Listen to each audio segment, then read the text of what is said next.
During an eclipse night in the magical land of Narnia, at the Telmarine Castle, Lady Prunaprismia gives birth to a baby son. General Glozell brings the news to the lady's husband Lord Miraz, who immediately reminds Glozell of his orders. He must find Prince Caspian X, who is the rightful heir to the throne, and kill him. Dr. Cornelius overhears this and rushes to wake up Caspian to hide him in his armoire right before Glozell arrives with his men and they attack an empty bed. Afterward, Cornelius helps Caspian get ready to escape and gives him an ivory horn, which must only be blown in an hour of dire need. Caspian leaves the palace after knocking down a few guards, but soon more men began following him. Knowing the guards are scared of the woods, Caspian enters the shuddering woods to hide there only to end up falling off his horse when he's accidentally hit by a tree. Then Caspian is found by Trumpkin, Nickabrick, and Truffle Hunter, who immediately noticed the guards coming after him. Trumpkin goes out to meet them and tells Nickabrick to take care of Caspian, which makes the boy assume the worst. Caspian decides to blow the horn, only for Nickabrick to knock him out for it. Meanwhile, in London, sisters Susan and Lucy are entering the Strand Underground station, where their brother Peter has gotten into another pointless fight that soon their brother Edmund joins as a backup. The fight ends when two guards arrive and everyone scatters to avoid trouble. The siblings sit together and Peter complains about being treated as kids when a year ago they've been in Narnia serving as kings, but Susan reminds him they must accept their life here now. Suddenly Lucy cries out because something pinched her, and the boys suspect it's each other, but Lucy quickly realizes something magical is going on. Susan says they should hold hands, and when the train passes by, the walls around them dissolve until the group finds himself in a cave near a beautiful beach. The siblings rush to play in the water, and Peter points out they must be back in Narnia, but Edmund doesn't recall Narnia having ruins in it. The group goes to investigate the ruins of a castle nearby and they're devastated to realize this is Cair Paravel, the place where they once reigned. Meanwhile, Glozell and his men return to the castle with a captured Trumpkin, which is perfect for Miraz's plan. Soon a council session begins because the lords, including Caspian, want to discuss the fact that they don't trust Miraz, since it's very suspicious that Caspian disappeared the same night Miraz had a baby. Miraz responds by saying Caspian was abducted by Narnians, and as proof, Glozell brings a gagged Trumpkin. Then Miraz explains that Narnians aren't as extinct as they thought and that they've been breeding steadily while waiting for the right moment to conquer Telmar. He also swears he'll find Caspian and finish what their ancestors began. Back at Cair Paravel, Edmund finds signs of the barrage, meaning the castle was invaded a long time ago. While time on Earth had only been a year, here a whole century has passed. The siblings keep looking around and discover the royal treasure room is still intact, so they use Edmund's torch to find their old royal clothing and weapons. However, Susan's horn is missing. Lucy also gets sad because she realizes all the friends they had here are now dead. Once they're properly armed, the siblings go looking for answers. At that moment, they discover a boat rowed by two Telmarine soldiers, who grab Trumpkin with the intent of drowning him. They're suddenly interrupted by an arrow that lands on the boat shot by Susan, who demands the dwarf be freed. The soldiers throw the dwarf into the water anyway, and while Peter and Edmund rush to save him, Susan shoots one of the soldiers, which scares the other into running. Trumpkin isn't happy to be saved by humans, but he quickly changes his mind when he realizes these four are the kings and queens of old. Part of him is still afraid this may be a trap though, so Edmund accepts to have a quick spar to prove their identities. Since he hasn't done this in a while, Edmund has some trouble at first, but soon his body remembers and successfully disarms Trumpkin. The dwarf now believes them and thinks Caspian blowing the horn brought them here. In the shuddering woods, Caspian finally wakes up and hears Nickabrick and Truffle Hunter discuss what to do with him. Still thinking the worst, Caspian tries to fight Nickabrick, only for Truffle Hunter to cut in and ask who he is. Caspian tells them his story and tries to leave to escape from his uncle, only for Truffle Hunter to stop him because the horn's a sign Caspian is supposed to save them. At the castle, Miraz confronts Cornelius with the arrow they recovered from his fallen soldier and asks about the horn. Cornelius explains the horn could summon the four kings and queens, and then Miraz orders his arrest for teaching Caspian about old myths. Caspian notices all this and tries to tell Glozell he should reconsider whom he trusts, but Miraz interrupts them to send Glozell and his men go to Baruna so they can capture Caspian before the Narnians do. In the meantime, Trumpkin and the siblings row upriver while the dwarf explains that Aslan abandoned Narnia when the siblings left. That's why the Telmarines were able to invade. Since then, the trees and many of the talking beasts of Narnia don't talk anymore. When they make it to shore, Lucy sees a bear and tries to befriend it, but the bear is savage and attacks her. Trumpkin immediately kills it and reminds the kids that things in Narnian are darker now. In the shuddering woods, Caspian, Knickerbrick, and Truffle Hunter go looking for more Narnians. When Truffle Hunter smells the Telmarine search party, the trio immediately runs away while the Telmarines chase after them. They manage to hit Truffle Hunter, but suddenly, a mysterious tiny creature begins attacking the soldiers, killing them all in a matter of minutes with precise and deadly skill. Then the creature comes forward and reveals to be a mouse named Reepicheep, who notices Caspian is also a Telmarine and threatens to kill him. Truffle Hunter immediately comes in his defense, explaining Caspian had been the one to blow the horn. At that moment a party of centaurs arrive and join them because they've also heard the horn. In a different part of the forest, Peter insists on taking the party along a pathway that Trumpkin's sure doesn't exist anymore. It turns out the river eroded a canyon where the crossing once was.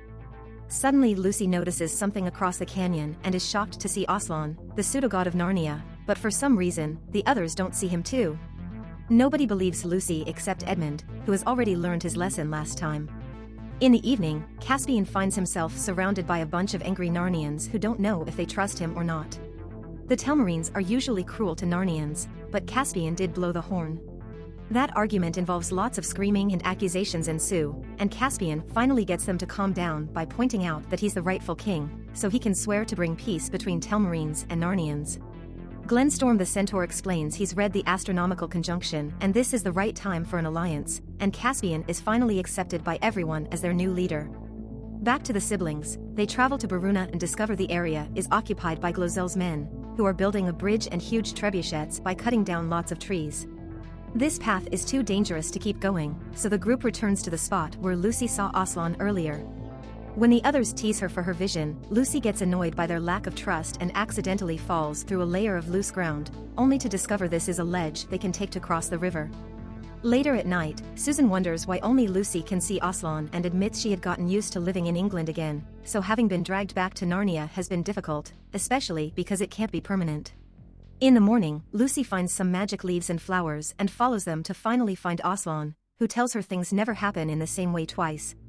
Then Lucy wakes up for real and tries looking for Aslan again. However, she's stopped by Peter, who has been stalking a mysterious figure that turns out to be an armed minotaur. Peter then comes closer to investigate, only to be attacked by Caspian, which triggers a fierce sword fight. After they exchange a few blows, Lucy asks them to stop as she notices this guy must be a friend because he's surrounded by Narnians. Once the siblings realize Caspian is the prince in exile, everyone does the proper introductions, and the Narnians are happy to have their kings and queens back. Accepting to work together, their first step is to move to find some fort where they can be safe to plan and prepare for battle. Caspian takes them to Aslan's house, and after an honorable welcome from the centaurs, he shows them that this stronghold was built atop the table where Aslan had died for Edmund's sins. Next, Reepicheep and his band of mice approach the bridge site to steal weapons and armor, only leaving behind a message saying you were right to fear the woods, X. That X stands for Caspian X. Miraz discovers this and orders Glozel to kill the guards that failed to protect their weapons. He also announces that Caspian has obviously turned renegade, so they need a new king. At Aslan's house, a fawn sentry sees a Telmarine scout at the edge of the woods.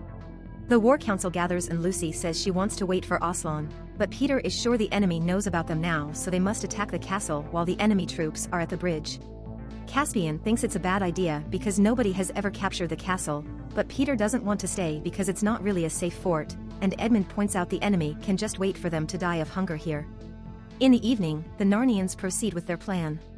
An eagle drops Edmund on a castle tower, and after knocking out the guard, he uses his torch to guide the other eagles who carry his siblings and Caspian. Reepicheep and his mouse army enter through the sewers, and the rest of the army waits in the forest until the kids can open the gate. The kids enter the castle through a window, and Caspian discovers Cornelius was captured, so he rushes out to rescue him while promising to get to the gate in time. While the mice beat up guards and even a cat, Caspian finds and rescues Cornelius, who explains it was Miraz who killed his father. Furious, Caspian rushes to confront Miraz with his sword, causing Prunaprismia to answer with her crossbow. Then Susan and Peter arrive to remind Caspian about the gate, but the prince is obsessed with wanting the truth. Miraz admits he killed Caspian IX, and Prunaprismia doesn't recognize her husband anymore. Confused, Prunaprismia shoots her bow and hurts Caspian, giving Miraz the chance to escape and call the guards. Meanwhile, Edmund accidentally drops his torch and it's caught by a guard, so he begins fighting the man for it. As Caspian, Susan, and Peter reach the gate to finally open it, Edmund finally gets the torch back and sends the signal to make their troops attack. A fierce battle begins between the Narnians and Telmarines, with lots of fighters falling on both sides. When Miraz orders his men to close the gate, a Minotaur rushes to keep it up and Peter orders the Narnians to fall back. A griffin rescues Edmund and most of the Narnians escape on horses, but at that moment an archer kills the Minotaur and the gate closes, leaving half of the Narnians inside. Peter and the others can only watch helplessly how their friends are killed before they run away and return to the How with defeat on their shoulders. Peter and Caspian begin arguing over their plans and if Telmarines have a rightful place in Narnia and all.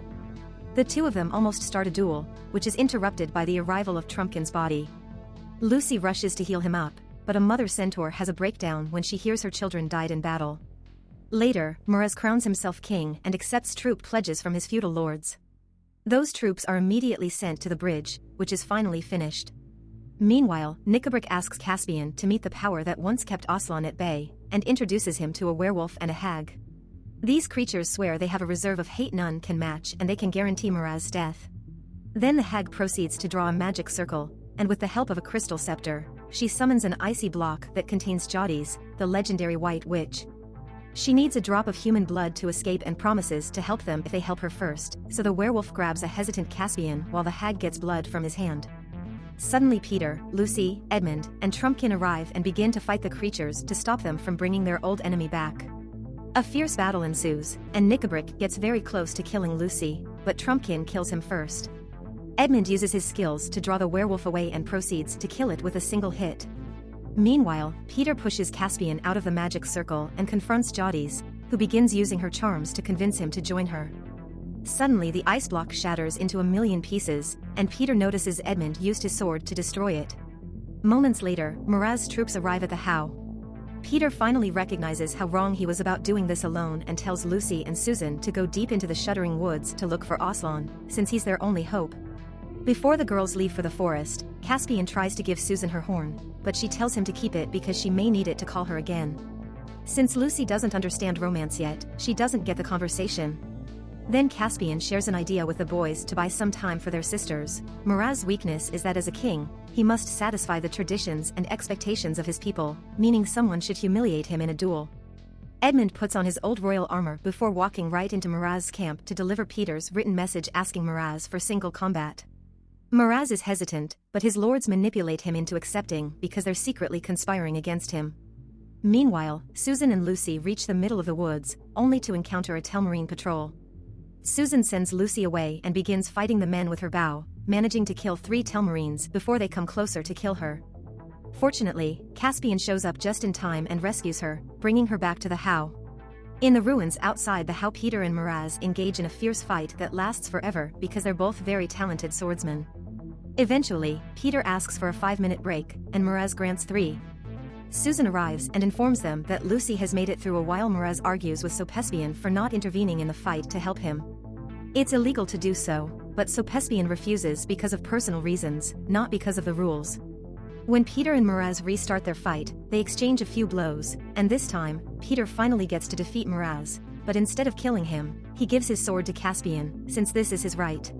Caspian decides to spare Miraz but will hand the sovereignty back to the Narnians. However, Caspian cuts in and kills Miraz himself using the arrow of Susan's they retrieved from the soldier. Then Caspian says the Narnians shot the arrow and cries out treachery, causing the Telmarines to launch a full attack on the How. The artillerymen make full use of their trebuchets, so the Narnians make a special plan to counterattack. They mine the ground under the horses' hoofs to make them fall, then Susan and her archers shoot a hail of arrows at the falling men. Glozell guides his cavalry into a charge, but Caspian together with Glenstorm and his own cavalry surprises the enemy by charging them from behind.